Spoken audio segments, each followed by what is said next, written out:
Thank you. Scott Ellis, 2811 Breeze Ridge Road, O'Galley, Clerk's Office. I actually have two things to address. The first has to do with Mr. Knox's memo. Second, evidently a letter sent by Mr. Cunningham, which was of course not copied to me, but I ended up getting a copy. On Mr. Knox's memo, we had 2 days of hearing. The county attorney's office was not represented at the hearing. And when I say that, not only you could have intervened at the trial court level, no one from the county attorney's office came to sit through the 2 days of hearing. So had that been done, I don't think it would have mattered about waiting around for a transcript. The county attorney's office had every opportunity to come sit through those hearings. They chose not to. One of the issues we raised, in which Judge Moxley ruled against, was the new public records law that was passed in 2013. There's a new statute, and I'd like to have Mr. Knox address that after I get to my second issue. And that issue has to do with, under the new 119, if an agency contracts for services to the county, they're then bound by public records laws. Because what we pursued were the Blueware records, which dated back to 2012. That section of the statute is not applicable. However, when the EDC signs their new contract, because they run out this year, so you sign a new contract with the EDC October 2014, it now falls under the new 119.701, the new Florida statute for public records, and it states that as a contracted service, those records will be public. So I'm not sure how that's going to impact with what you've stated here, Scott. And the issue that we went after has been the Blueware issue. Judge Moxley's ruling is what it is.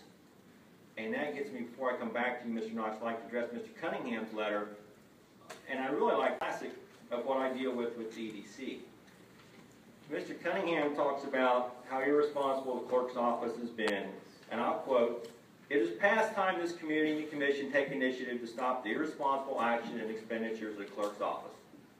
Now, we've spent $250,000 in legal fees, directly attributable to the EDC. Had the EDC done their job and properly vetted Blueware as they applied for cash incentives from Brevard County, the City of Melbourne, and the state, we wouldn't have had the contract. We wouldn't be out to $7 million on the contract, and we wouldn't be tied up in all this litigation. We're tied up in litigation because, as the EDC clearly stated at the hearing, they don't represent Brevard County taxpayers. They represent the client, and the client is the business. And they're going to do everything it takes to make the deal go down, and they don't really care about who pays for the EDC. And that's why it's a shame that no one was there to hear the testimony given at that hearing. So the EDC did everything they could to make the Blueware deal go down, and then turn around and point the finger at us for having to spend $250,000 in legal fees when we've been the victims of the scam. Now, you've got pending felony charges. I think that's pretty clear that something went wrong with that deal. And although the EDC was not part of the scanning contract, the EDC worked very hard with Blueware to make that deal happen. Had they not worked so hard to make the deal happen, when clearly the finances weren't there with the company, none of us would be here today discussing this issue. That is what we've tried to get. Mr. Cunningham has stated that my goal is to find out how much they spend on travel or anything else. And I think that would probably be pretty amazing if we saw those details, because no one has seen them. But if you go through all the litigation that we've done, our entire court case, we have been after the information on Blueware, which they still admit during the hearing has been suppressed and not been released.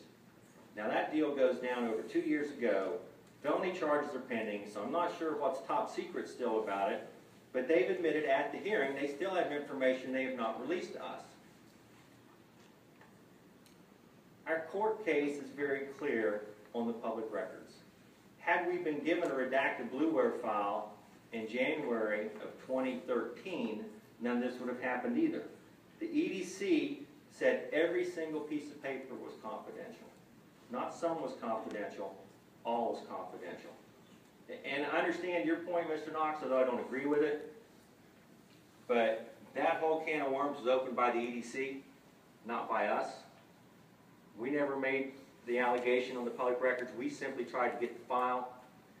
I think that you've misinterpreted what Judge Moxley said, and that's a legal issue for you to deal with if you file the amicus brief. I don't care if you file it, doesn't matter to me. I don't think it matters when you're up at the 5th DCA level. But I would like to know how you intend to handle the contract with the EDC from 2014 forward with the new public records law that's been passed in Tallahassee in 2013, and it clearly states if you are a service contractor under a public entity, the records that you accumulate during that contract are public record. And that would clearly apply to the blueware issue, which was done then.